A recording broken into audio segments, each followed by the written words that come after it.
people do. I'm giving you the intro I give everybody. Yeah. What I have learned is people are worried about how they look, and no one's watching. Yeah, no. So I listen to Joe Rogan. I don't watch him. I don't watch any podcasts. I listen to all of them. But you have it for those who are YouTubers. You're not in the hallway, are you? I am not in the hallway. Sounds good. Great job. Yeah, and just make sure he said stay close to those mics when you're talking. Yeah, when you're not talking. Especially because I'm so in the mic and I so project that I sound better than my audience. Yeah. I mean my guests, and I want them to sound just as equal to me because he's not going to go back and fix the audio. Right. Okay. So, yeah, and feel free. So this is a conversation. This is not a production. Right. We will do nothing with it but put it out. Yeah. So, so like, what is it? Nothing. I'm sorry. No, you were like, I didn't know we were holding hands to pray or what we were about to do. I need to. I need to pray. I'm like, don't want to cry. I listen to not very many people have been criers in that. Oh, Simon's was pretty. Oh, his was a good one. We've had a couple of criers. JT, my uncle. John Thomas, yes. He was so good. I had a girl. It was a girl on here that cried quite a bit. I can't remember. It was really good though. It was powerful. It's powerful. We've had a lot of fun, doing these. We had one this morning, so I'm in podcast mode. Is this your podcast weekend? Oh, we did an hour and 15. Actually, that was at 3:00. So we You just took a break. So I just went 8 and came back. So so we're in podcast mode. I think we've done 12 in the last 3 weeks. So wow. Yeah, and they're about an hour. I've so noticed. Okay, so y'all are recording already. Good. Are you going to be with us the whole time, Ragsdale? All right. This is Emerson. So Emerson is also my social media director of my social media. If you notice in my bio, it has her name.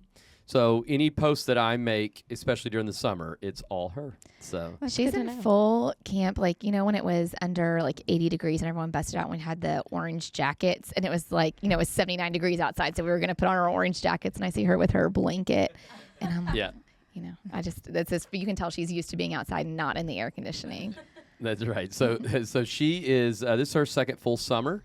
And actually, Emerson, I got to baptize her a couple years ago awesome. at our church at the time. We went to the same church at that time when we were kind of in Little Rock for a year. So she is a sweetheart, been here forever. And anyway, but it's her second full summer in media. And so anyway, she's part of our family. She also sings. That's awesome. So Emerson, this is my brother-in-law, Casey. Nice to meet y'all. Tyler's our media director. Have you met all these people, Tyler? This is new. No, I don't think so. Okay. So Leah is on Terry's side. So Terry Brooks and Leah's mom Tammy are sisters. They looked like twins in high school. And then this is my sister, the older one. It's so funny. Everybody thinks I have one. Younger than him. But everybody thinks I have one sister. They either know Rebecca or they know you. Yeah, we don't merge very much. But they don't know I have two sisters. They're like, oh, yeah, I knew you had a sister. No, I have two. Yeah.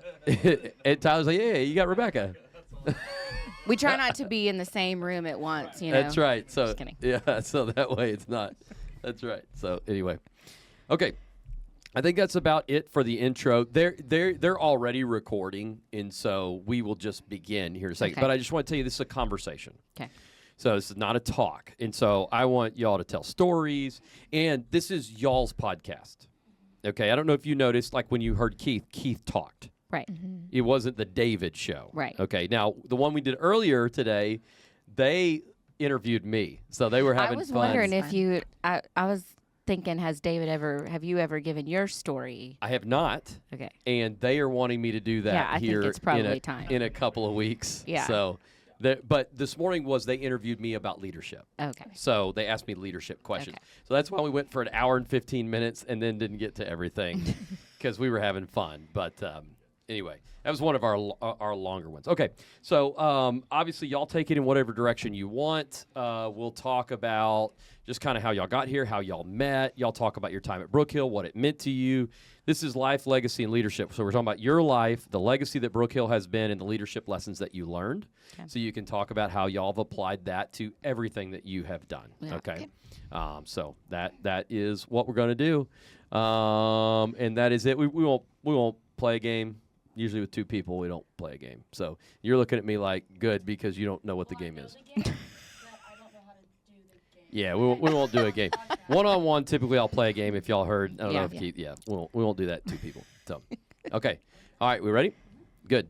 All right, well, welcome to the Brook Hill Podcast, where we talk about life, legacy, and leadership. Today's guests are family, even though it always feels like family here at Brook Hill. That's true. We have, first off, my sister. I was going to say oldest sister, but it is the oldest sister. Yes. Even though I'm the oldest. I'm the middle. So she is. Oh, you're the middle I'm the middle child. child. Even though all growing up you weren't the middle No, I was child. the youngest and you then were the the youngest.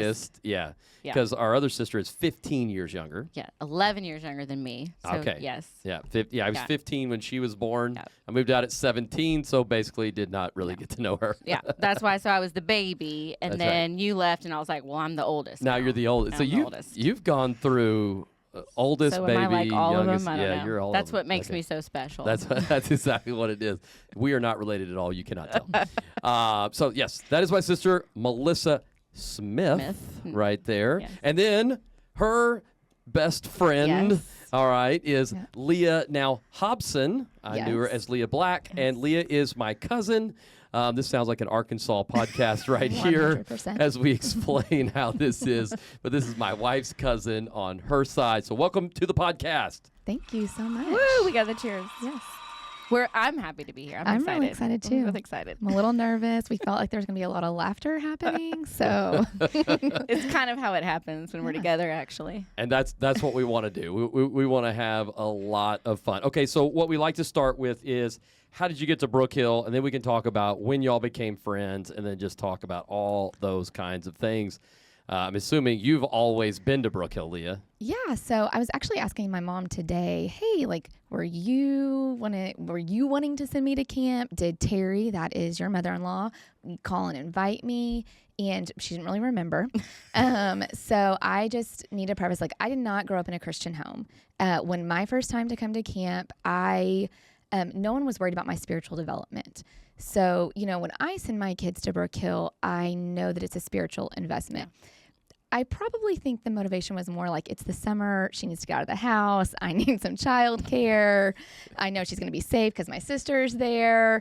And so I came as a camper, and I imagine I was probably in the 2nd grade. 2-week, I always went to 2-week when that was when we had it. And I'm by myself. I know that's, I don't, not a lot Because you of were parents one of would do the that. older ones. My Of all cousins. the cousins. I'm the next in line behind Melissa. Yeah. So it's Yeah. Lindley, Melissa, and then me. So yes, I was here by myself the first year. My sisters did not come with me because obviously they were younger. I'm the oldest, so Yeah. middle child, and I'm an oldest. So that is how I ended up here, and loved it. Came back every summer, but that was more, I think. I don't know how many of your campers, I would be interested to know how many of your campers come from a home where the parents are viewing this as like growth, or how many were like me, where it was like, oh, it's summer camp, it's going to be a great time, you're going to have a blast. Because I was on that side and had no idea what I was going to learn. Any of that, coming here, I just thought that I was going to have fun. I don't even know if I thought that, honestly. I don't even know if I thought that I was going to have fun. I just knew that I was coming to the place where Lindley and Melissa were.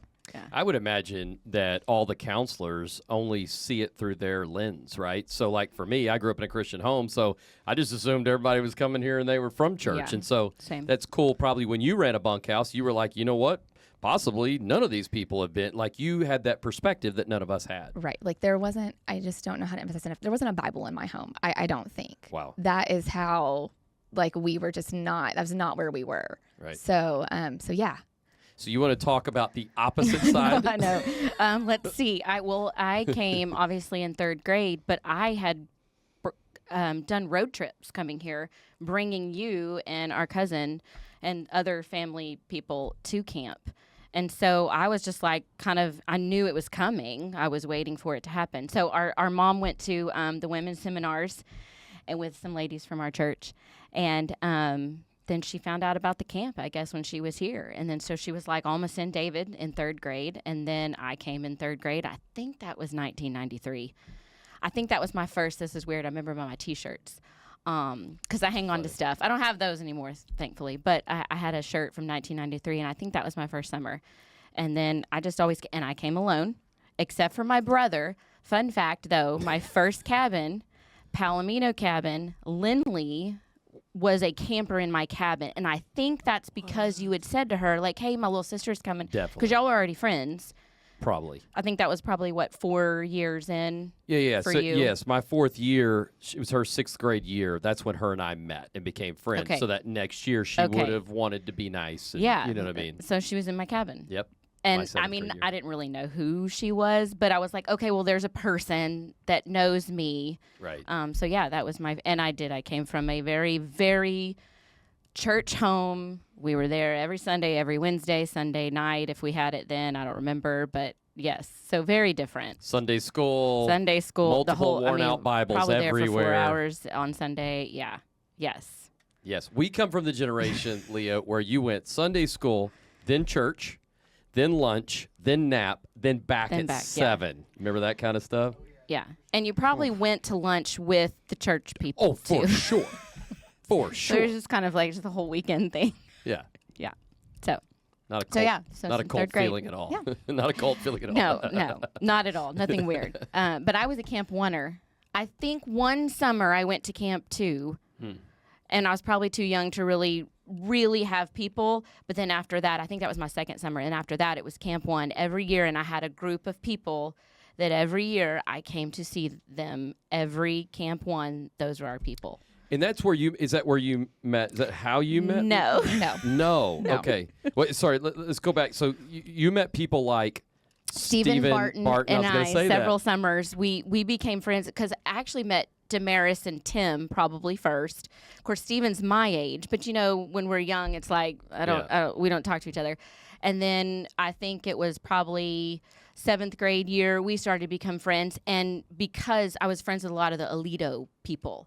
And so Okay. Stephen was in that. So we all kind of became friends. We had a little group, our JCT crew or whatever, that we kind of kept up with through those years. And it's crazy that Tim Barton and Yeah. I are now just Yeah. best friends, talk all Yeah. the time. Yeah. I mean, It really is. I mean, I have a letters. weird world. We used to write. Damaris and I and Tim and I would write each other. I don't know if Stephen and I did, but we all kind of would write each other letters every so often and keep up with each other. well, Stephen was the most normal out of the three of them. He was so quirky. I love it. I know. Love that guy. I know. All right. So how'd you guys meet? Like, when did that happen? So You can tell it. Leah likes to tell it. I wonder if we recollect this the same. I was wanting to stay for Turkey Day. My family, at the time we were living in Houston, and we had already been here for Thanksgiving to do our big family thing that we do every year. And my parents were ready to get back home. And so how was I going to get home? And I believe that you and Melissa were probably dating maybe at the time. And Yeah, you I think said, he was in college probably here too. Remember what year that was? So we were talking about late 90s here. So I graduated in 03. So the first year that I could have come to Turkey Day would have been, yes, we were sometime married in around that. 01. We were probably dating in 99. This actually might have been. I think you were in 8th grade. Didn't you come Right. a year early? I probably. I think so. And I think I was in 9th grade. So at any rate, you kind of made the connection. Hey, my parents also live in the Houston area.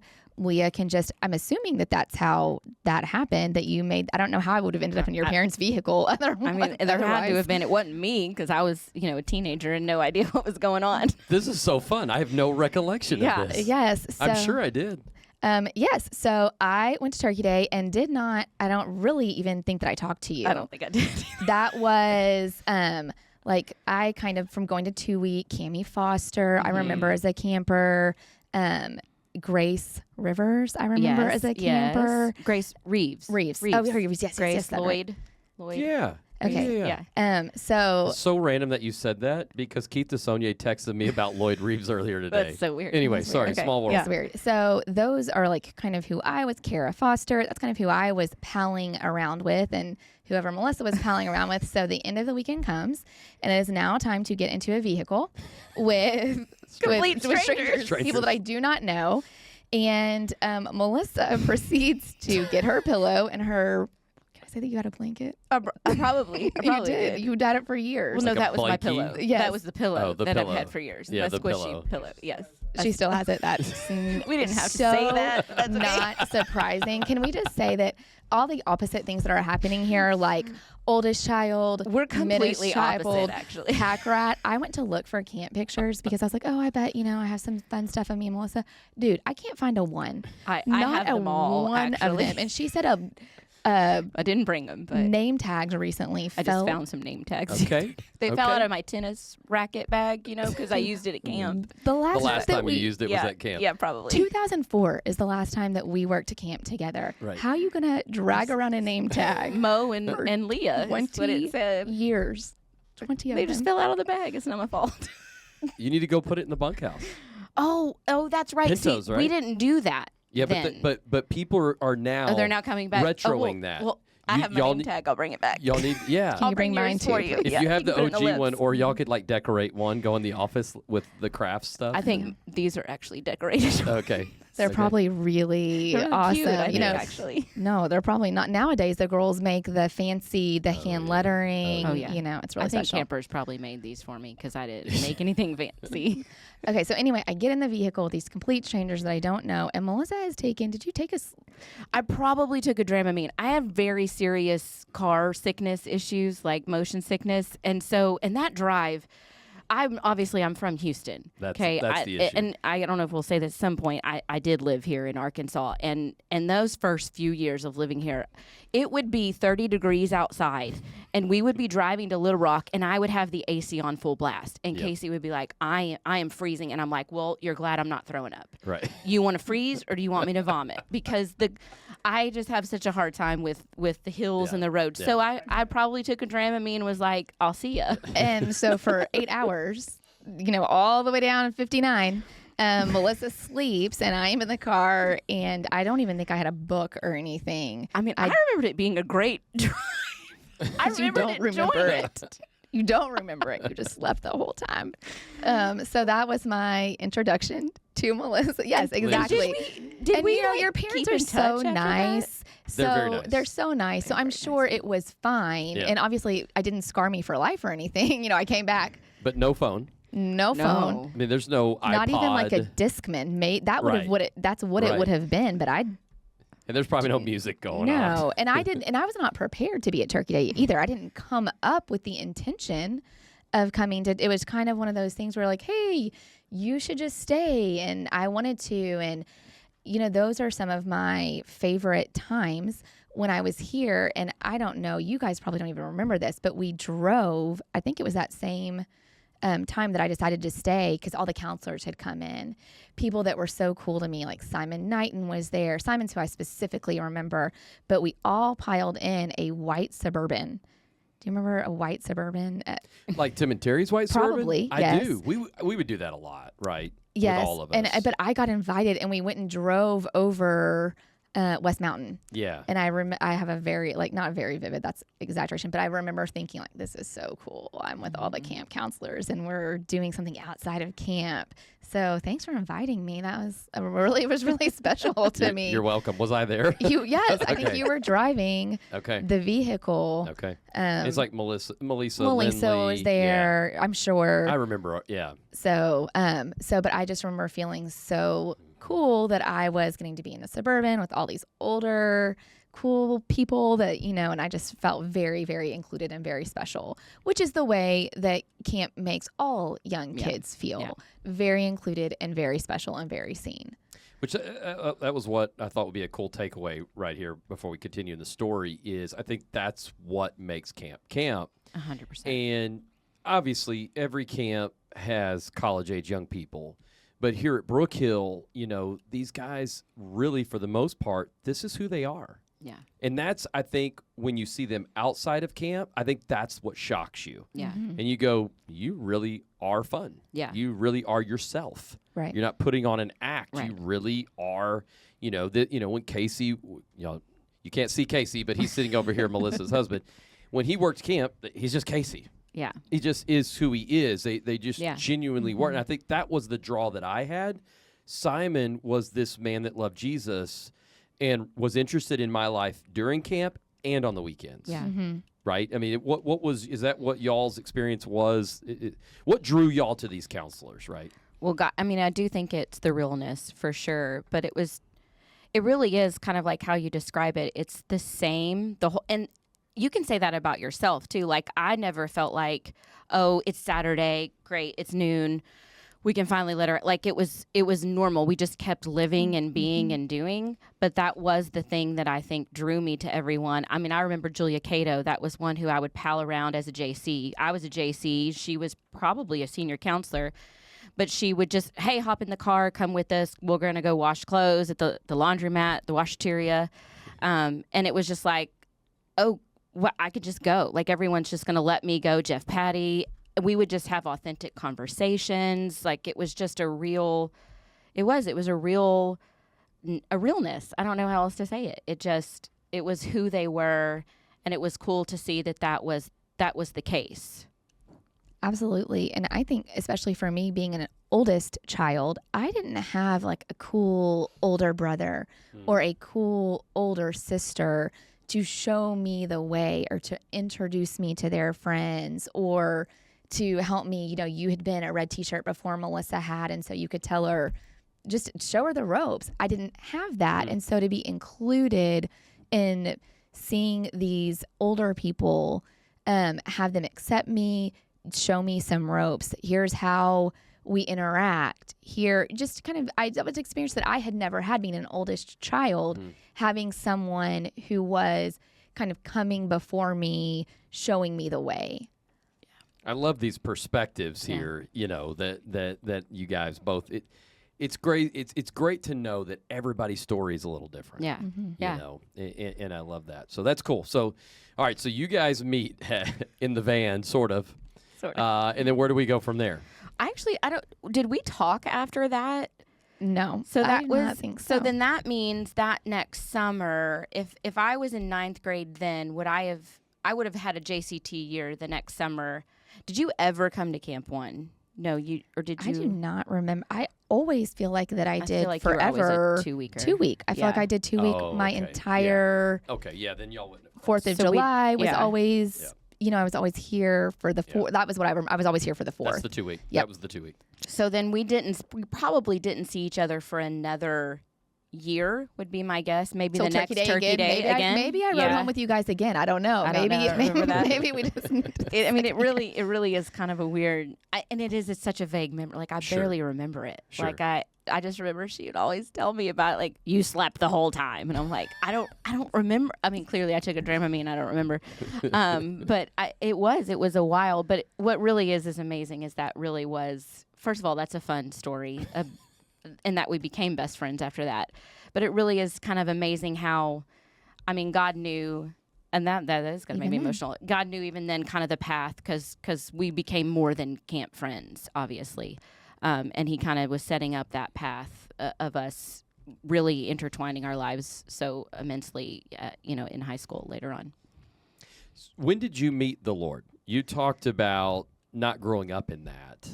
How did that happen for you? Then what made you want to become a counselor? I am so glad that you asked that question because I really wanted to share this story. So I think it's really just one of the times that I can look back, and I'm not going to try not. I told you I didn't want to cry. You're good. I had come up. My dad's parents at that time lived in town, and I was staying with them, and they were Baptist, and I'd gone to church. I don't know if it was a Wednesday night. I'd gone to church with them and just was messing with the Bible that was in the pew. I'm sure that I was really bored.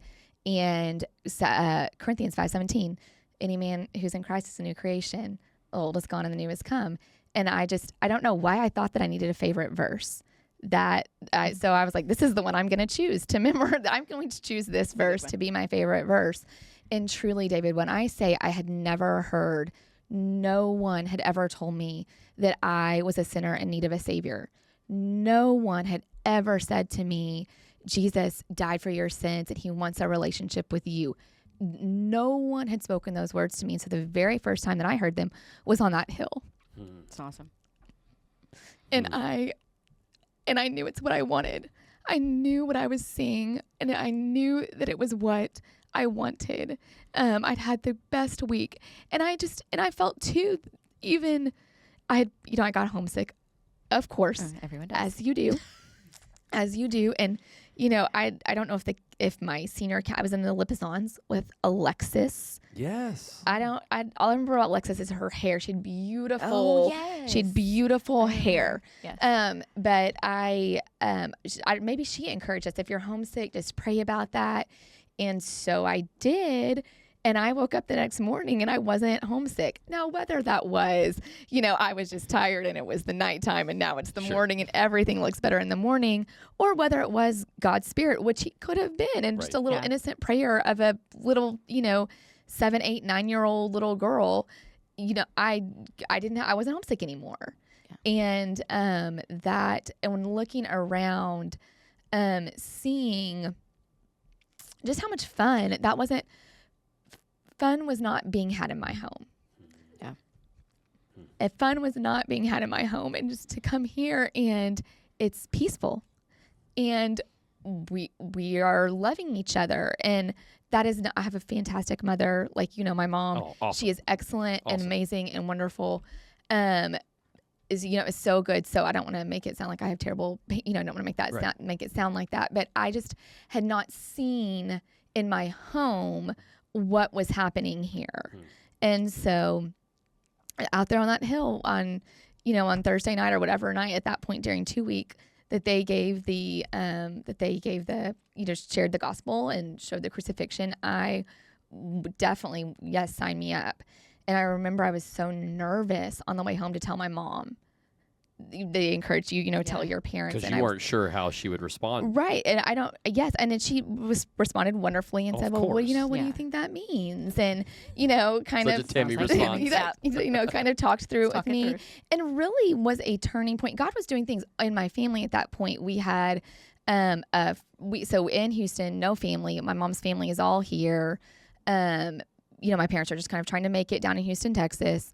And my sister plays on a soccer team, and one of the moms invites my mom to church. And so that was kind of the beginning of a different story for my family. And it was all kind of happening at the same time. Wow.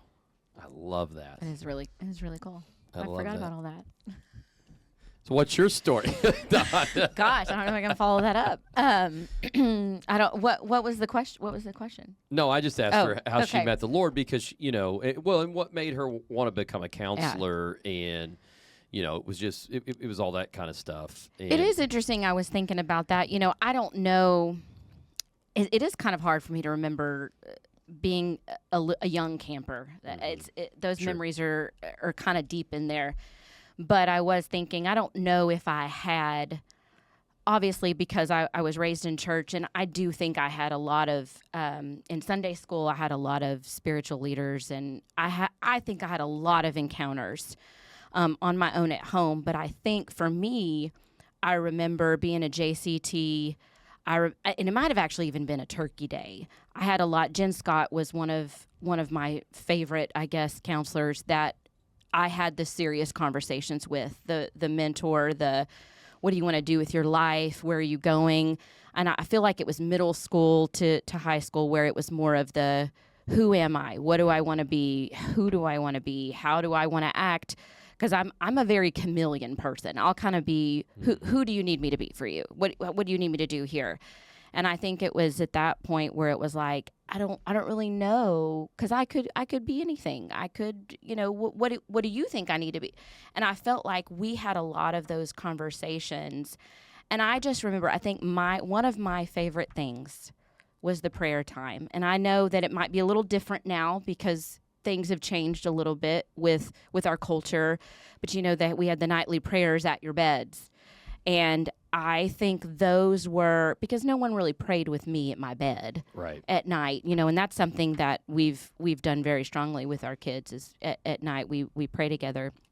But I think that those were some strong moments for me where I realized I would like to be a godly woman like you are. I would like to be somebody like you who holds an example and has an influence and stands up for something and doesn't just go along with everything. And I think those were the encounters that were really big for me. And I do remember having even those conversations at Turkey Day.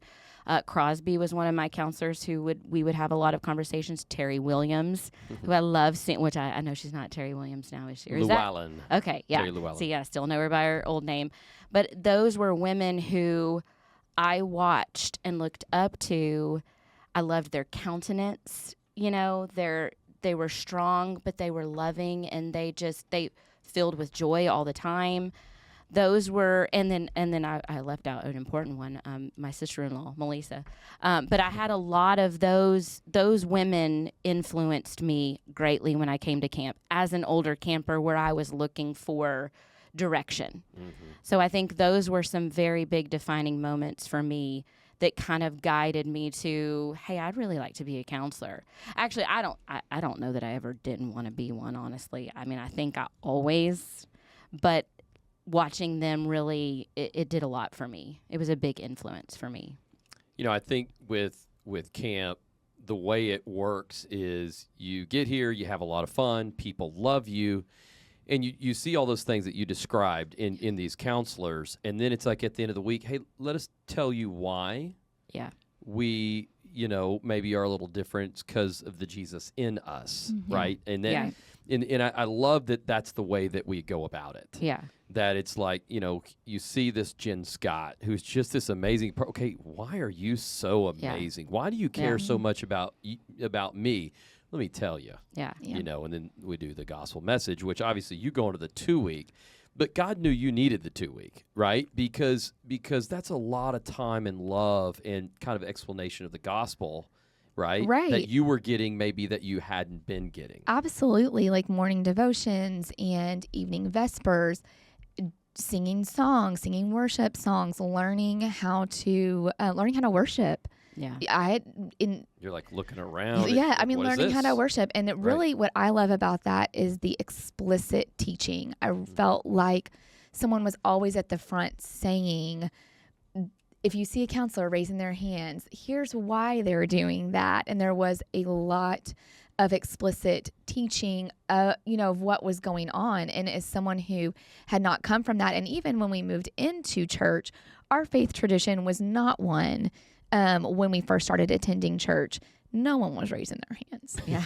That was not what was happening. And not that you have to worship God. Right. That's right. And there are a lot, but I had never been a part and wasn't until later in life where people were passionately worshiping God. So definitely the 2-week was so where I needed to be, and just in all sorts of ways, having opportunities to, I remember Steven Sexton was trying to shoot an arrow.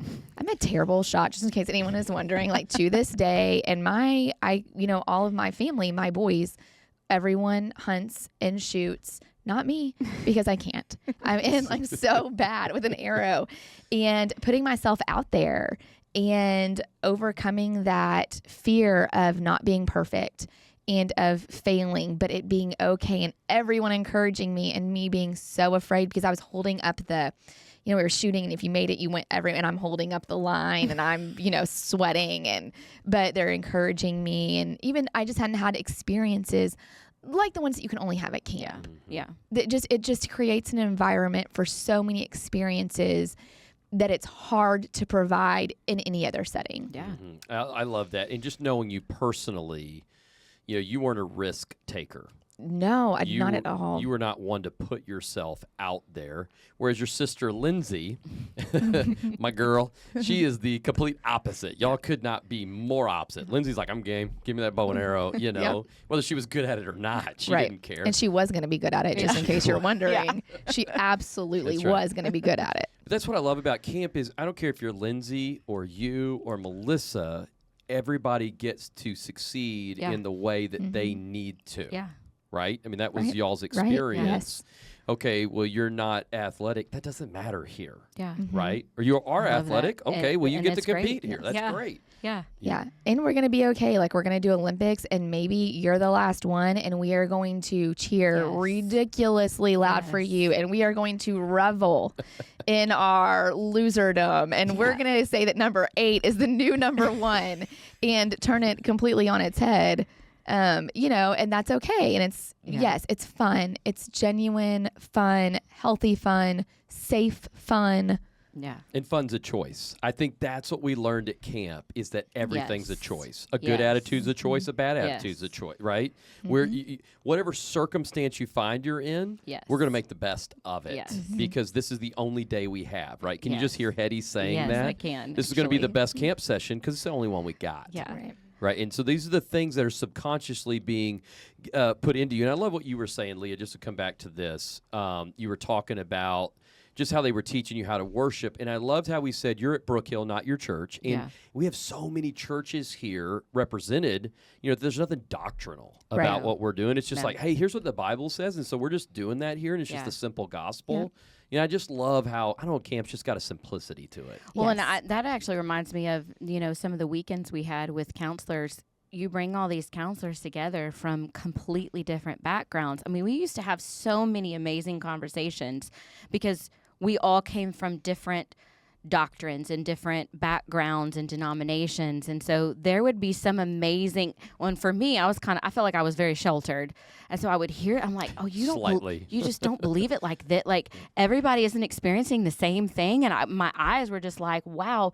But it was so cool how it really brought everybody together. And everyone learned so much from each other and grew spiritually. I truly believe because of that. Like the conversations were just unbelievable as teenagers. Where did we have those? You didn't have those in school No. with your No. peers. You didn't No. have those on your team. You No. didn't do that. Like I didn't. I get up here and they're talking about these subjects that I didn't know you could talk about at Yeah. our age. Yeah. Right? It's adult. Not like adult like bad, but it's just like this is mature. This Yeah. is deep. This is Yeah. and I was drawn to the depth. Yeah. Right. Simon Knighton looking at me and just pouring into me, Yeah. talking about what I could be, and that's what drew me to Yeah. camp, right? I'll Yeah. never forget that. Well, and I think when you asked me earlier, I spoke about how I got saved, but what made me want to be a counselor is when I came through junior high, which is such a formative time. Melissa and I both teach junior Yes, high. we do.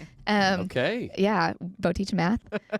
So Such Go math. We got Yes, three I math know, teachers right, right, right? here. Nerds. we are. A bunch of nerds. But such a formative time, and really when kids, I think, set their foundation for their path. I And agree. so when I came to that and I thought, okay, who do I want to be?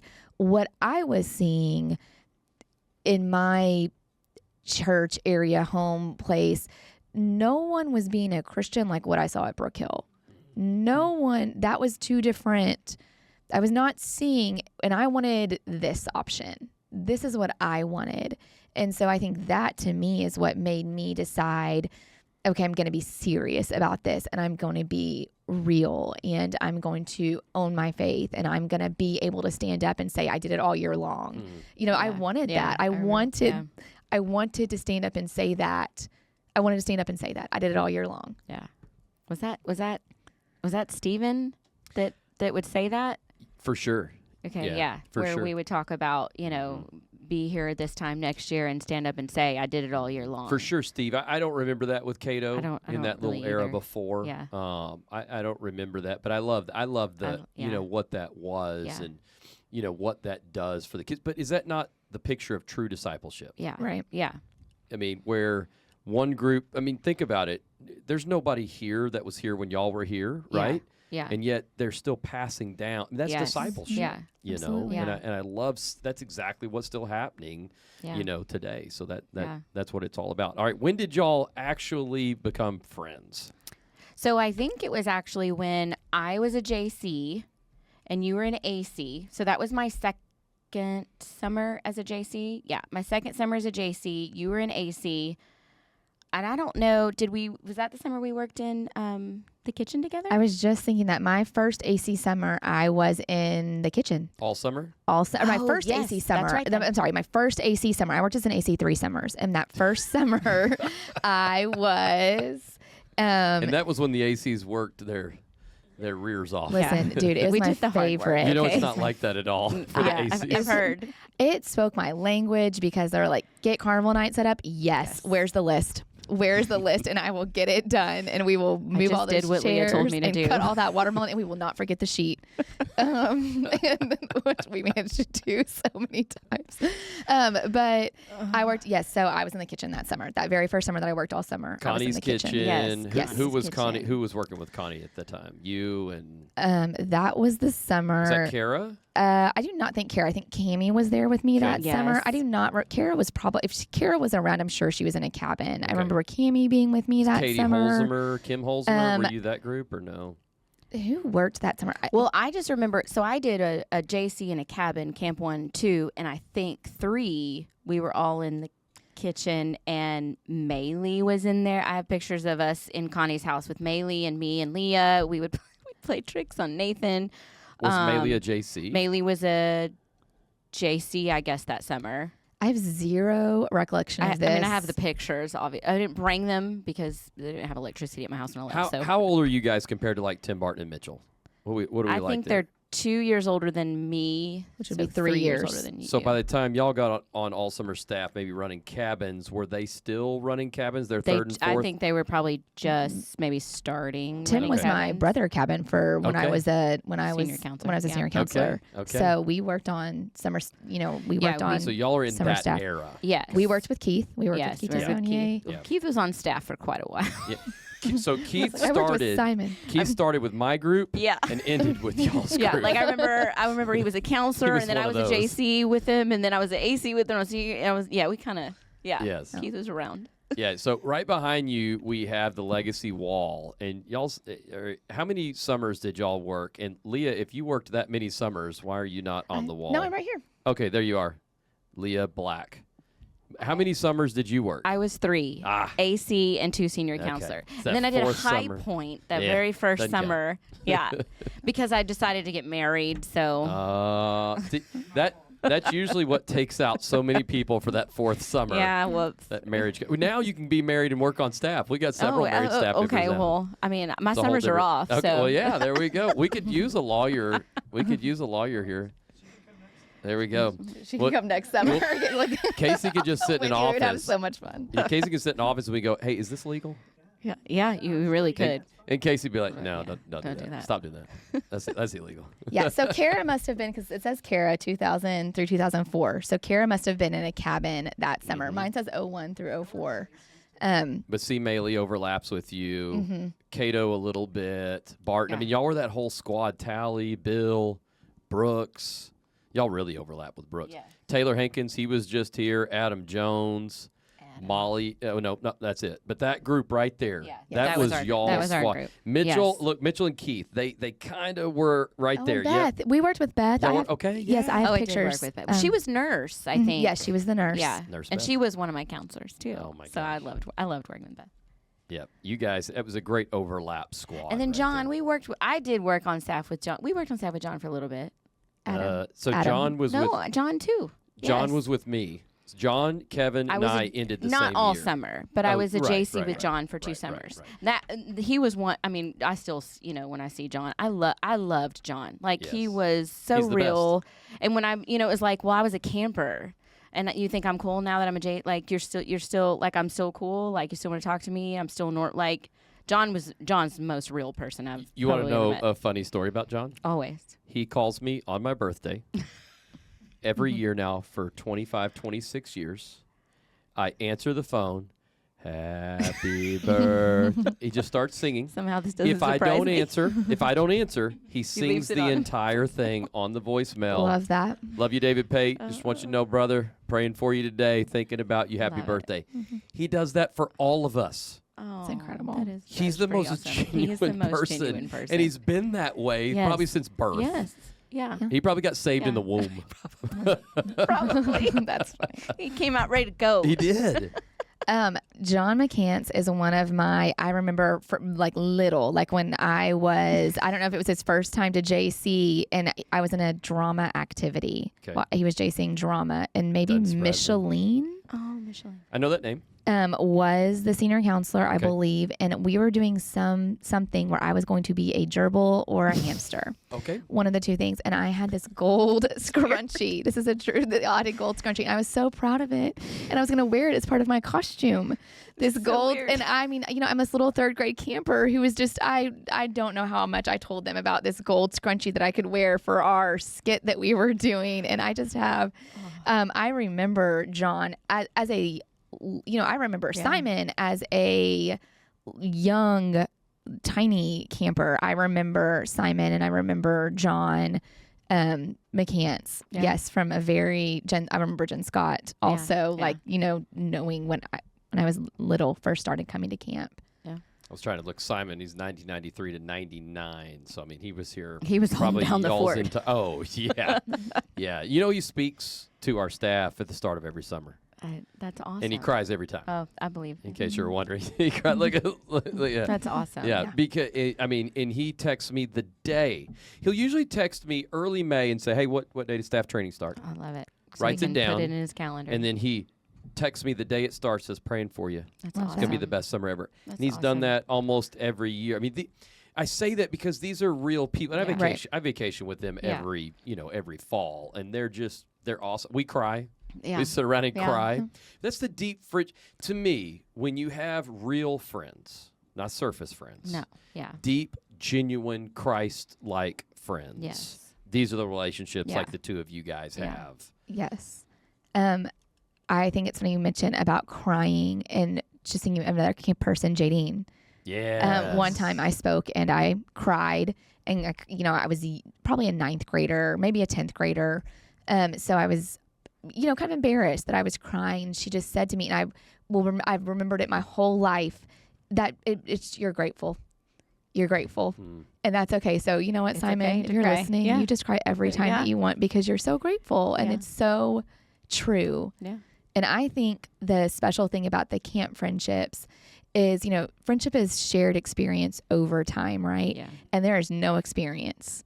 There's no experience like working a summer There isn't. together. There's no experience No. like it. I mean, truly, so my daughter is here as a JC for her first time this week.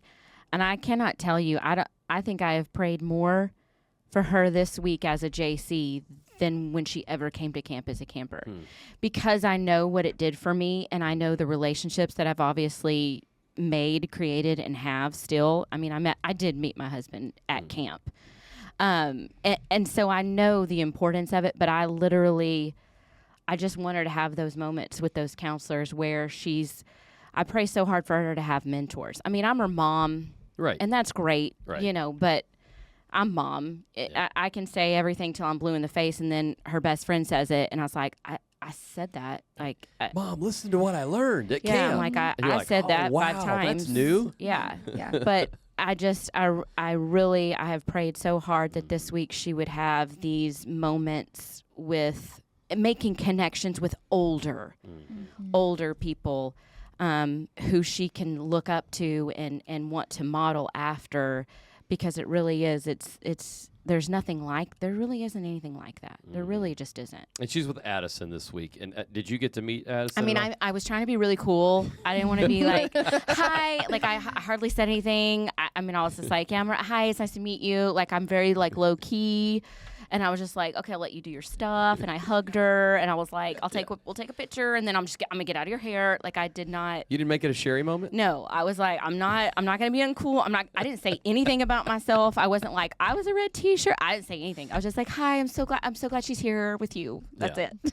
And then I was done. It's like, Love that. Yeah. let you go. But Addison is the sweetest. That's awesome. She is the sweetest, which actually her mom worked for Little Rock Christian. Oh, that's awesome. So, so Emerson knows her mom and knows Addison. Did y'all graduate same time together? I was a year after, but she You graduated Olivia. I graduated Liv and Ethan. And Yes, yes. Oh, I think I've seen pictures of you. And so Addison was a year ahead, and her mom worked in the office. Okay. Okay. And her mom was Olivia visited her every day. Oh. Y'all did. Okay. But they're just, so I think Aubrey's going to have a great year. I'm sure. So she came up and But said hello to me. That's impressive today. for her. Here's what was funny. I was just talking. I saw her yesterday. for the first time. I'm driving on the 4-wheeler, and she is on the Fun Swim dock. And I was like, oh, that's Aubrey. Waved at her, and she waved at me. That was the extent. Yeah, Because this Monday, for some reason, I wasn't in staff meeting or anything Yeah. at all, so I didn't see. And I mean, my gosh, we have 130 staff. That's just unbelievable. So, I mean, there's no way for me to know who's here, who's not here. It's crazy. When I walked in here, that would have been like half of our staff was in this building. When I walked in, I was like, oh, Who's watching the campers? like this is like all the watching the campers? cabins, Yes. okay? Yeah. I kind of thought I genuinely thought maybe I'd walked into some type of staff meeting. Yeah. Okay. We're going to drive down to, you thought you walked into staff meeting. We're going to drive down to JC that was Carnival sent Night. upstairs. What time's Carnival Night end? We'll drive down to Carnival Night. I think we'll be good to do that. We'll drive down there, and yeah, you're going to see a sea of red. Well, and especially because of, we have less campers this week, Yes. and we have staff Yes. for more campers. Yes. So yes. Which yeah, I'm not mad about as No. my kids being Such here. a special So- treat. your kids are seen. Yeah. Just Yeah. so y'all know. Yeah. It'll be the same ratio for your, Yeah, for your 2 other weeks. boys for the Yes. 2 weeks. So Yes. it's the same size Yes. this week and next week. But yeah, so anyway, she came and hugged me, and then here comes Preston, and then here comes Ben. So it was all 4 of us sitting right there at the end, in between a changeover, talking, and Ben just said hello, a couple things, and Preston says, "We won guys' night last night." That was what he that offered up. sounds just like Now, Preston. Ben didn't say anything about Which that, is and they're in the shocking. same cabin. Yeah. Well, Preston's more like you. Yes. He's What matters is the winning. he's won. Yes. He does not So- like to lose. Yeah. There's nothing else to say here except for I won I last won. night. That's Love all you that. need to So- know. He won. So- And he did, probably. It was like him. Yeah, he said, well, we just won the first round of Smash Bros. And the first round of basketball. And what he was telling me that I knew, well, that's what helped y'all win, because all you got to do is win a couple rounds. Yeah. I mean, you don't have to Yeah. win the whole thing. And so I was like, well, that's impressive, because if you helped that much, then of course y'all won. So that's good. Yeah. Anyway. Love that. Love it. Yeah. They're having a great week. They are. It's very exciting for me. I'm very It's so excited. fun that our kids are getting to. I might have one here this week, and so it's super fun that they're getting to be together. They're in the cabin with Thomas. Okay. So they're Okay, all okay. our boys are together, and Ben was with Caleb and Luke last summer at 2 week. We didn't do 2 week this year though, because Preston he just finished 2nd grade. Right. I actually right. didn't even want him to stay in a cabin. I was trying to be real mommy there, and Ben was like, no, he needs to be in a cabin with me, and we need to do this right. Yeah. So I was like, all right, I'll let it go. And I'm glad And this I was did. the perfect week, though, glad I because did. of the size. Yeah. So he's not going to get lost in the No. shuffle at all. He wouldn't have anyways. Yeah, but probably. Yeah, he'd been fine. Yeah. But no, I love that. And Thomas and I, we got to hit tennis balls. He told me he was going to ask you. He had heard me He did. saying that you were a good tennis player. So I'm going to ask him, do you think he'll play with me? And I was like, honey, I don't know. I Yeah. mean, you can ask. So So I had to find time amongst Thank all the you. podcasts that Thank we're you doing. for Yeah, doing you're that. I welcome. And appreciate so it. we went and hit. I had a match Wednesday night. Okay. So I'm in the middle of the league right now. So All right. I had a mixed doubles match on Wednesday night. Priorities. And so he and I were able to practice. So that helped me for my match. and helped That's him. good. So Yeah. both things. Yeah. Appreciate that's that. exciting. I think that was a big Yeah. deal for him. So It that's was. exciting. I love that. So, okay, so you guys meet, you become friends, Yeah. and then y'all worked on staff. What was it like working on staff together? Honestly, it felt like the best job ever. It So felt much like just fun all the time. Like I don't remember bad moments. I mean, I know there were some there, but I just remember we just had a lot of fun all the time. A lot of late night shower house talking, which I've heard, that's not, everyone needs to get to bed. We don't It's really frowned do that upon. anymore. Yeah. But we had a lot of really good, moments there. We were sharing that with Aubrey, not to emulate Yeah. our Yeah, I was behavior. telling Right. Aubrey we about were it. telling her we absolutely had just really. That's when I remember when you're asking, talking Yeah. and things like that. Once everything was settled in the cabin, everyone else was sleeping, and we were getting to decompress and laugh and giggle Share and share stories. stories and all of that, those kinds of things.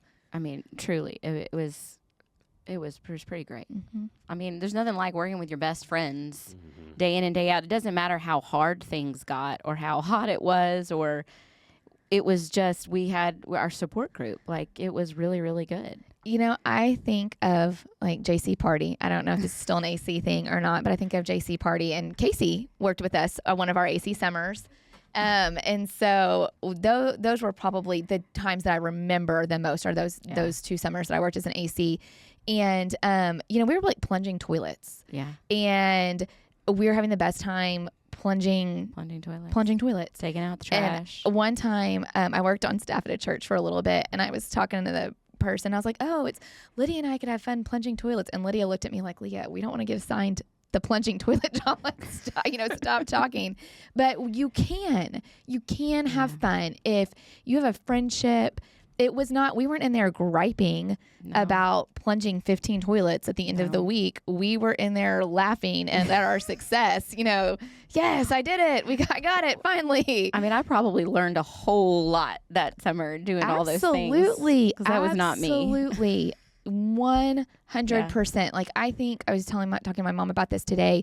Common sense comes from when you have common experiences. Mm-hmm. And so we can't be mad at our children or our students or whoever when we're like, oh, that's common sense. Well, they haven't had that common experience. Right. Yeah. They have not had that common. I don't think I'd plunge a toilet before I walked. I didn't before here. No. Right. Into Brook Hill. Now And I do it all the time. How would yes, as an adult, but like, how would I have known how to do? No one told me. And so if you handed me a plunger and I didn't know what to do, and you would have thought, man, that girl's ignorant, or she can't do that, or what, I didn't have that common experience. And that's how you build the common, in my opinion, that is how you build common sense, is just through our common experiences.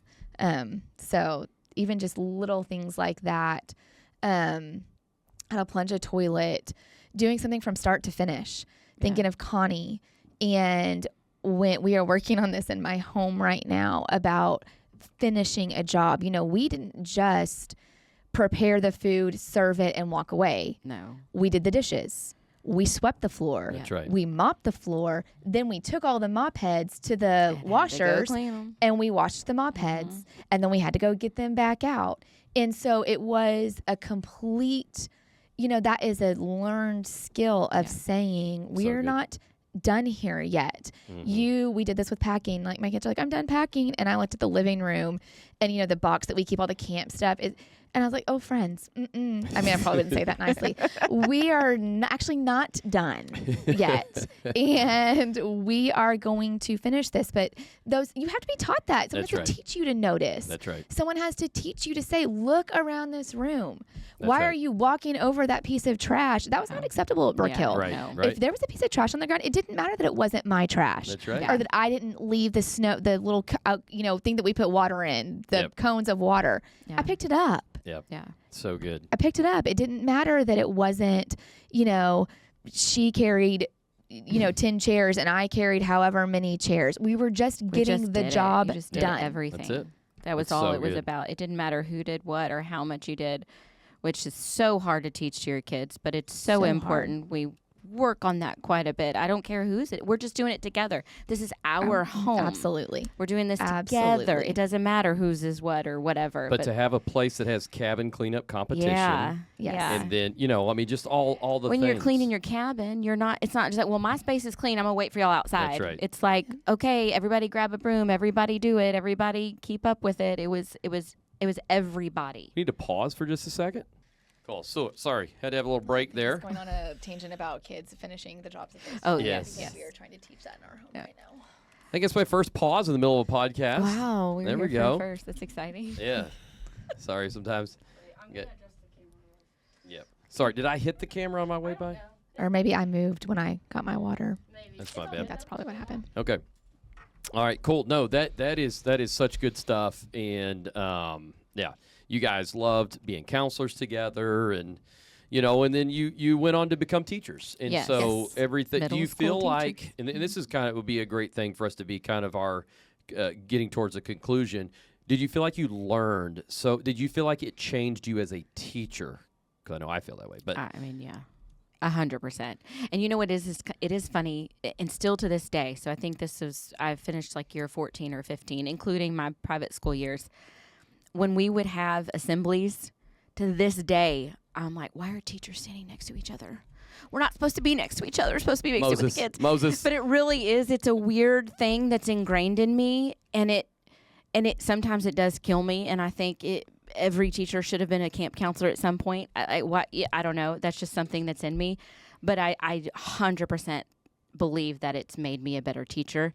Being with young people is just natural. It just comes. It's just there. And I do think that camp is a part of that. I treat my classroom like I treated my activities. I always say that kids never want to get out of my class. If you want to get out of my class, you have a problem. Right. What is Right. wrong with you? Right. And I've never, I don't know if I've ever said that out like that to them, but I know that in my mind because I want them to like me, not because I want them to think I'm cool or I need their attention, but because I want to build a relationship with them. And it always, I don't know if you feel the same. I watch other teachers and I'm like, I don't understand why kids don't want to be in your classroom. Now, kids don't love math. Okay, they just don't. Some do, but most of them don't. It's sad that they don't love It that. is very sad. It's very disappointing for me. But my favorite thing at the end of every year is the notes and the letters I get that say, I hated math, but I loved your class. That's or it. I hated math when I got here, but now I love it. And that's not because I'm an amazing teacher, which I'm a pretty decent teacher, but it's because I build a relationship with them. And I learned that from building relationships in my cabin, and I always, all throughout the year, we'd always talk about in staff meetings that one camper. Where's that one camper that we don't want to fall through the cracks, right? Mm-hmm. You're looking for that one, and you go throughout the week and you're like, who have I not connected with? And that was kind of how I ran my classroom. Who have I not sat down and kind of been able to talk one-on-one with? I need to kind of touch base with them so that they always felt like my room was their home. Like it was a place they wanted to be. Even if they didn't really want to learn the stuff, they wanted to be in my room and they wanted to be there because they felt good and they felt safe and they felt loved. So 100%, it's made me a better teacher and a better parent. Oh, absolutely. And I think that my experience is a little bit different because relationships are not natural for me. That is not, I mean, you know me, you know my personality. I'm a worker. I love a checklist. I love marking things off. That is my natural bent. And so for me, recognizing, I have to purpose that, right? Like I have to purpose that in my heart, and I know it. I'm self-aware to know that I have to purpose it in my heart. Yeah. And so that wasn't a natural, I think that's how camp changed my life. I don't think that naturally, I don't know what I would have, and I've done everything that I have done since I graduated from, I met my husband working with Young Life. I taught for a few years and I started having babies. I didn't want to be full-time anymore. I worked at a Mother's Day Out. I worked on church stuff. Everything that I have done has been this really where you need to have relationships. Yep. And so it taught me how to do that. And I don't want to say that in a bad way. Obviously I have I have friendships and I'm all of those things, but it's not, when I look at a room, I see what needs to be done, not necessarily naturally what I see is what needs to be done versus who needs to be spoken with. So it's having to be aware of that mindset and kind of shift. And I just think of practical. I talk about transitions all the time. Okay, we were at lunch and there we were crazy and we were loud. So now we're in here. So just right now, what we're going to do is we're going to learn math. Yep. And so shift that gear. Shift the gear. I mean, I say those words and I learned that I can hear Steven Sexton talking about it. Shift the gear. And I use that that's a simple thing that I use in my classroom that I learned at camp. I can't be mad and frustrated because they're not they don't want to sit here and, get right to work. They have to have that moment. I am a really big believer in collaboration. That is a personal value of mine. It's a value in my classroom. And I think I learned it here working those AC summers, collaborating with people. I think that makes you stronger. And so when I am in a situation where I cannot get people to collaborate and to speak, I'm like, okay, tell your partner, do you like Popeyes or do you like Raising Cane's, and prove your point. And so that's a safe, right? That's a safe rather than talk about this math problem. Right. And I just think that's kind of little things that I learned at camp that are just little names. I 100%, it's not easy. I have 130 kids, but I try to Know their names. I try to know their names by the end of the first week. It is always my goal. Now, I don't always accomplish it like 100%, but it truly Same. is my goal to know everybody's name by the end of that first week. And so those are things that I picked up at camp that I don't think that I would have known otherwise. I agree. And that was Hetty. Pull it out of them, Yeah. right? Mm-hmm. And she would say, you used to be that way. Yeah. Yes. Right. In where else, would you get challenged? Yeah. And would you get these opportunities, right, at that young age Yeah. to sink or swim, right? To be like, all right, to call it out of you, to say, okay, Leah, that's great, but there's more in there Yeah. than that, and because of it, we can do more. Yeah. You know, when you're challenged like that, you have the ability to now go and do what you guys have done. But I just remember Hetty saying, you used to be that way. Yeah. Yeah. And you're like, oh, yeah, okay, well, I Yeah. guess I'm this way now. Different now. Yeah. Yeah. Yeah. Yeah. I remember that too. And I think another way that and we're doing it in parenting, and really it's interesting, it's one of my professional goals this year, is to really remember next generation. You know, I know that Stephen talked about that a lot. You're the next generation. I know that he saw that, and I'm not raising kids, I'm raising adults. Yeah. And I'm looking towards the next generation, and that is a shift from as we transition, as I have Good. 2 in middle school now and one who's a freshman, and so we are making a conscious transition in our home. Wait, we're not raising kids, we're raising adults. Excellent. And so that is a different thing. And I think you guys, like, why were you letting me sit? I mean, thank you, but like, why were you? I was 18 years old and like had a cabin full of girls. Oh, yeah. What were people? I just, now as a parent, I'm like, what were these parents thinking? Is like, here I am, bright-eyed and bushy-tailed, and they're dropping their kids off. And I'm so grateful. Yeah. I'm so grateful for the opportunity that someone entrusted me enough to let me do that, knowing full well that I was going to make mistakes, knowing that I wasn't going to be perfect, but willing to let me exercise some leadership. Yeah. And that spoke to me, when Stephen spoke about we want leaders, that spoke to me. Thomas came home one summer, and just kind of recapping camp with him and talking about the talk after, I think it's Jason now who does it.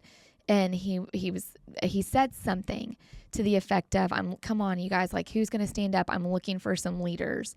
And Thomas is my mini me. You guys, I mean, if you've spent any time with him, and like, that spoke to Thomas's heart. Like, it's me, I'm the leader. And so I just am so grateful for that. And I think, someone said recently, I don't know anything about horses, but you do, more than I do. But like, it's easy whenever you're training a horse. If they are frozen, you're like, can't do anything. But if they're moving, then you can Then you can correct. maneuver. Yeah. And so that's what camp was, right? Like, you think about, like Stephen or, like, who I'm sure did so many like goofy things that maybe like now you would be like, let's not do that. But he was moving, just turn him in the other direction now. And that is what I think camp does. It's a place you're moving. And you know what? If you mess up, someone's just gonna That's it. just turn you around. That's it. We always focus on coaching here. Yeah. And, kids today don't get as much coaching. No. They really don't, because, if you coach, you might offend, or if you do. I mean, it's one of the questions, Emerson, when, hey, are you teachable? Are you coachable? Yeah. Tell me a situation where you've been coached already. We're looking for, and, Emerson's a cheerleader, so she is used to being, if you're a cheerleader, you're going to get corrected. Yeah. So we actually, it helps to have people who have been, but if they've always been told you're a winner Yeah. and you don't do anything Yeah. wrong, and you're perfect, Yeah. and then they get here and we burst that bubble of, you're not perfect, because nobody is. Yeah. Yeah. Nobody is, and Well, they and need that coaching. One thing, we have a little group that we're a part of that we kind of built out of our church of close friends and everything, and watching them parent. And I always try and say to Case, like, I don't know what the difference is, but I can't put my finger on it. I'm like, I don't love how you did that there, or that moment. But I think that's what it is that we kind of learn to look for the teachable moments. When my kids do things and I need to correct, I look for those moments to give them an opportunity to get the correction and to learn from it. Not just say that was wrong, don't do that. but just to say, okay, let's talk about this. Let's talk about what you should have done, what you could do. Let's talk about how we're going to change that in the next. We're not going to handle it that way again. We're not going to do it like that. Just to look for those teachable moments. And I think that was definitely something I learned because it was done to me.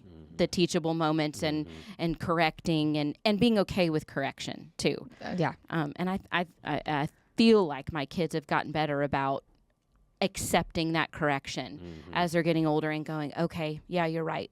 Maybe I should have handled that different, or I should do it different, because that's crucial, and that's what makes you a good employer. Absolutely. That's what I mean. It changes everything. I'm always open for criticism. How can I be better? And I don't know if Mom did that on purpose, but she was always putting us in places where we, whether it was youth group or whatever, she was big about sending us out to people who can fix us, right? Yeah. so that's what my mom was She did big a good on. job with that. No, but it's so huge. When people hear that I send my kids to summer camp, they are just really like, I think some of them are like, well, I mean, is it safe? Like, wait a minute, you sent your kid. Is it safe? And that's a valid question. It is a valid question. Right. Is it safe? But I know that independence, they need it. And listen, I know myself.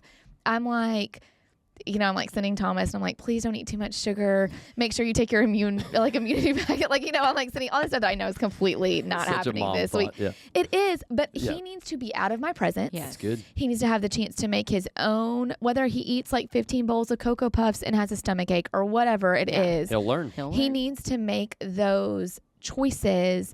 And here's a safe place, right? Like, you're not going to let my kid do anything that's going to cause him physical harm, that's going to cause him like long-term emotional harm. You're not like, I know that. And so this is a safe place to take risk, to make mistakes, to learn, even like simple skills like walking to the shower house. How do you get your clothes not wet while taking, just like, you just have to like learn things like that, or not getting crumbs in your bed when you're going from, this is probably like a girl thing, like your feet are on the floor and they have to go to your bed and you don't want it all crunchy. But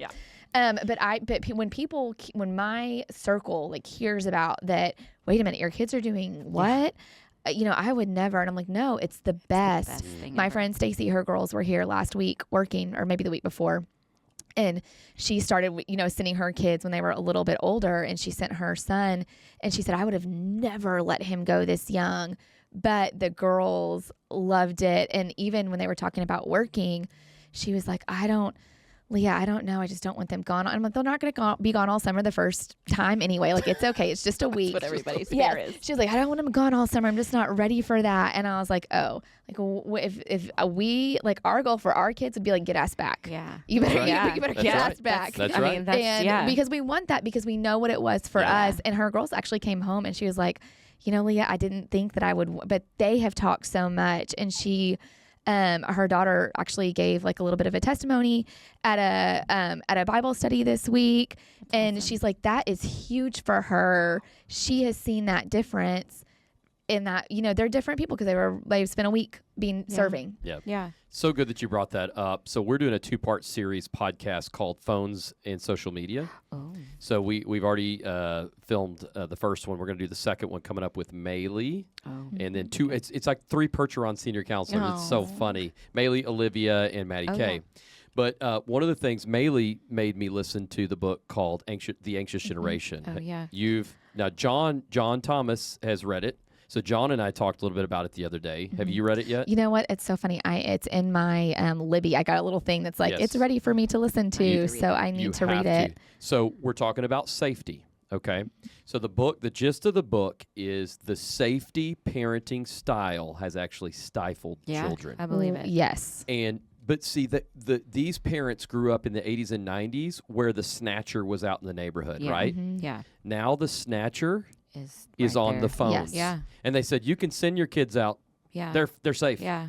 Here's where they're not safe, and here's what parents do. They And say, they allow it, here's this phone, and you get snatched in your own home. Yeah. It's an interesting, Wow. everybody needs to listen to it, but they talk about it's creating anxiety because kids are in defense mode. Sorry, I'm going into what Maylee and I are going to talk about, instead of discovery mode.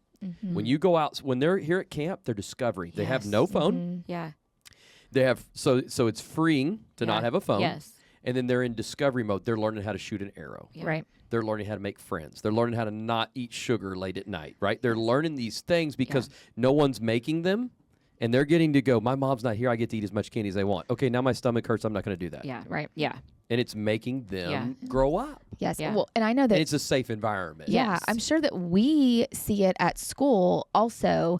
I'm never going to not tell a kid they can't use the phone. I have a phone in Sure. my room. I'm Sure. never going to not tell a kid Sure. they can't use it. Sure. But the kid, there's never any, like, I forgot my lunch.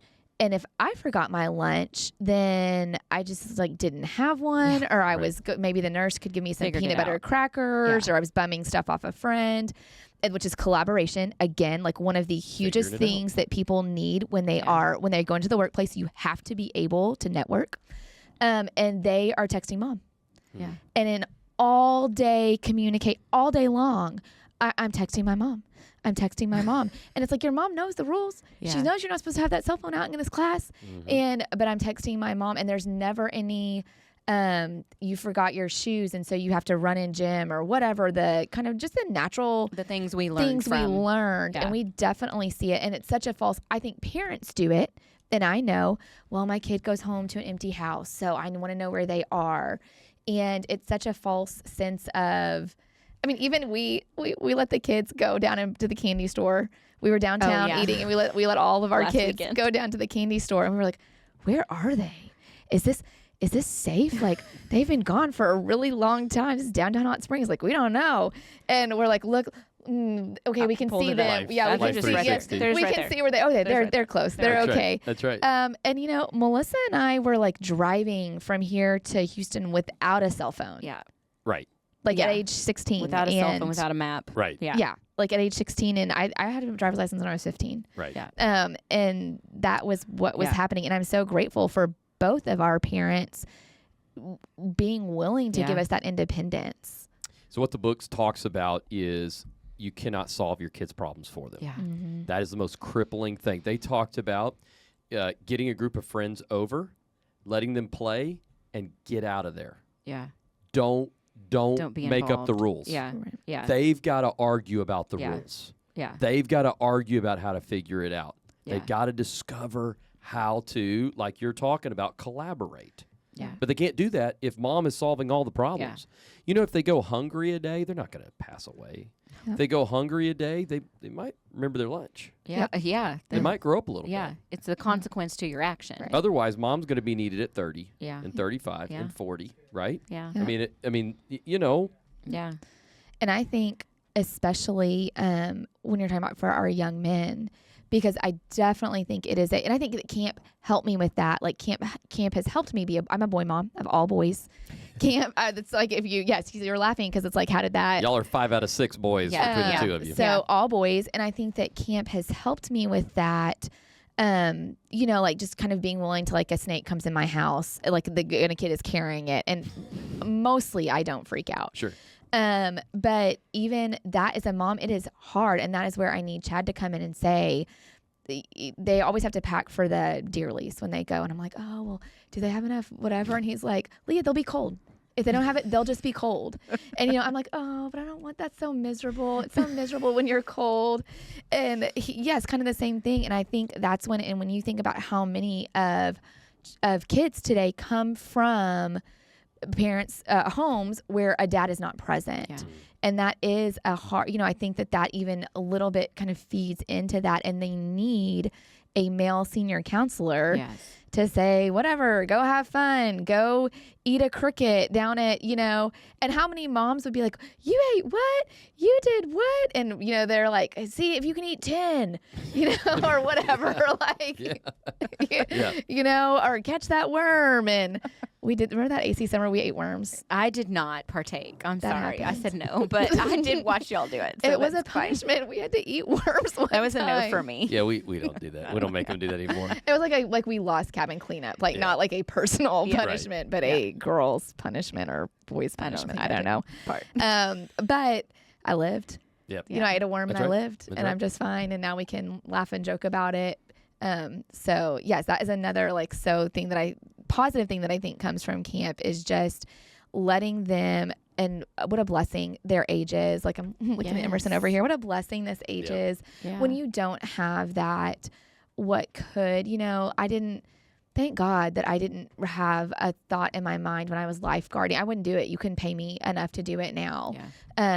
Just because I now as an adult have a very long view of consequences, but that is such a gift at that age to not. And so it's so freeing, right? Like you just don't have any cares, and just letting kids have so much fun and not making it safe, not like without helmet and pads, and you should wear a helmet when you bike, but we're not bubble wrapping them.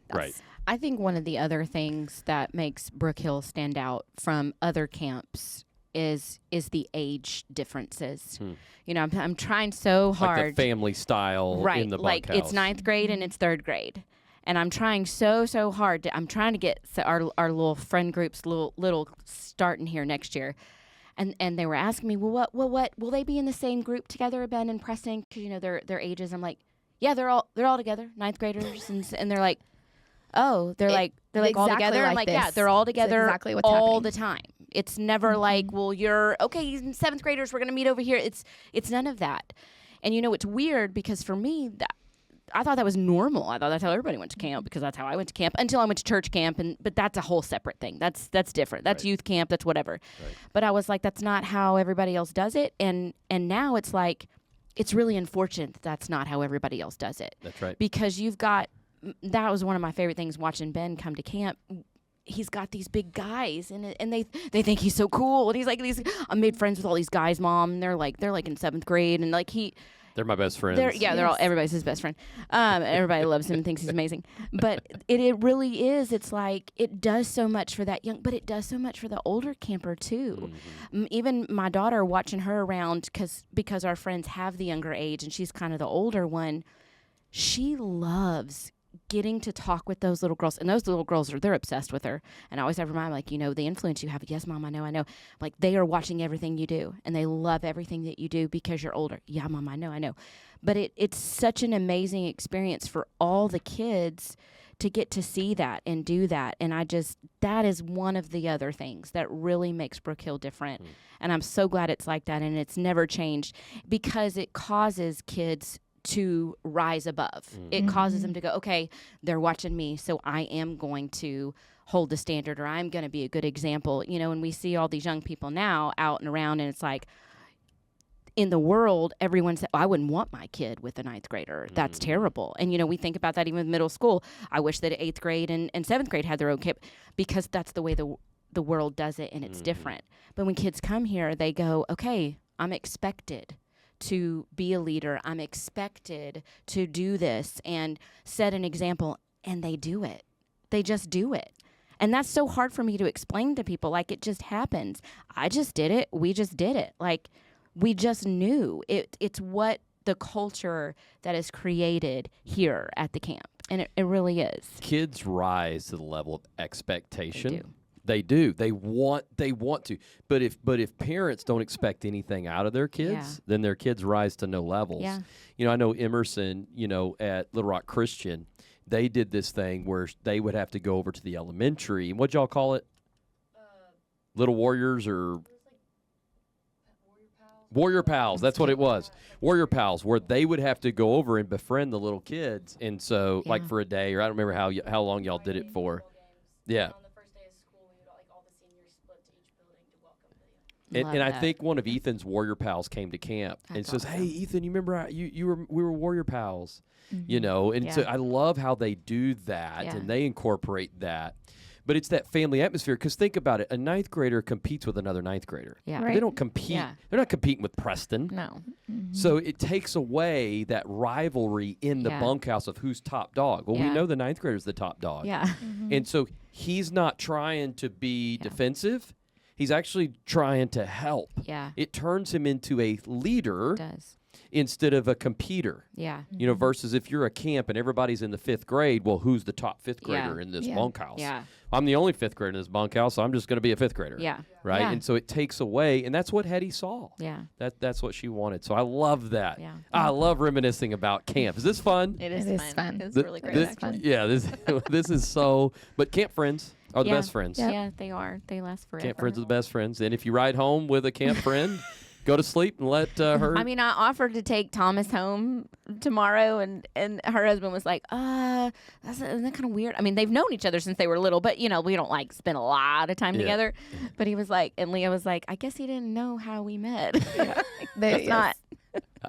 I just love hearing your story, Leah, because God gave you the opposite of what you were comfortable with. Yeah. Absolutely. Your husband is the opposite of what you grew up in. You got all boys. I do. And then you cracked me up because you called me about athletic advice. I did. The That other actually day, did happen, yes. I was like, is this Lindsay or is this Leah?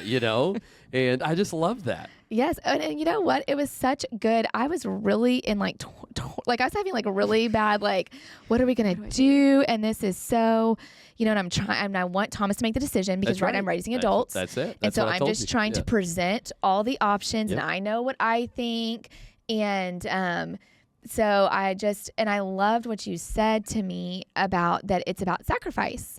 And I heard some really interesting perspectives. I have a dear friend who has a senior, and she was like, Leah, now that I'm at the end of parenting, I would say have all the fun because here I am at the end of parenting, and I would do what's going to be the most fun, which is a valid argument and Yep. so good.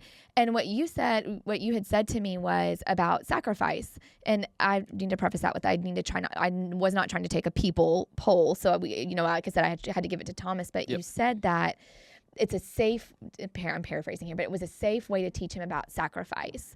He wasn't getting to not come to camp or, not play tennis. or not play tennis. He was just having to shift his expectation. Yeah. And, so anyway, I was really proud of him for making that. It was a mature decision. Yeah. Either way Yes. was going to be a mature Yes. decision. Yes. But, and I don't know what will happen. I don't know what's going to happen. Listen, I know that we're not about everyone getting a trophy. We always hope he makes But it. I'm really hoping that everyone makes. I hope he gets a trophy. But I'm hoping that everyone makes the I love freshman it. team. I love it. That's right. And so I'm hoping that's what happens. Everyone makes the freshman team. They just move the good kids up to varsity. That's right. So the really fun. good kids up to varsity. But yes, so I just So I good. appreciate that. And so even just this relationships, just like what you're talking about, that goes back to a family style. You're a little bit ahead of me. Sure. You're a little bit ahead of me. So I just call and saying, hey, Yeah. I have a question about this. Same thing. I'm talking to Melissa. Tom's starting high school. We're doing the scheduling thing. And, she's just a little bit ahead of me. It's good. And we need friends like that, right? Like you need a lot ahead of you. And I have Yeah. those. And That's right. then you need a little ahead of you. Mhm. And then in order to keep what you're talking about, we got to have some behind. Yeah. You got to be mentoring. Yeah. Yep. You got to Yeah. be mentoring people that Yeah. are 4 and 5 years behind Yep. you guys. Yeah. And that's discipleship. Yeah. That's literally what Jesus did, and that's Yeah. what Hetty wanted us to do, build our own Brook Hill. Sounds like that's Yes. what y'all are doing, build your own Brook Hill. So I was really hoping you were going to say that we're killing it. Oh, you're killing yes, it. I Yes. really needed you to say that. We're yes, just I heard that. killing it. You're killing it. Did I used to say that all the time? You've said it a few in your all of the Brook Hill alumni are just killing it, and you Oh. only have the people on Okay. that are killing That it. are killing so it. We're killing it. I love that. So, That's so we just, fun. I really needed that killing validation. it. Okay, We're y'all are killing killing it. it. We are. Gosh, y'all are killing it. I love that. This is so much. We don't have any fun at Brook Hill, so Yeah, sorry, no. that's what it's all about. The Brook Hill Podcast, Life, Legacy, and Leadership with Thanks for Leah having and us. Melissa. Thank you. Thank you. Great. What'd you think? Good.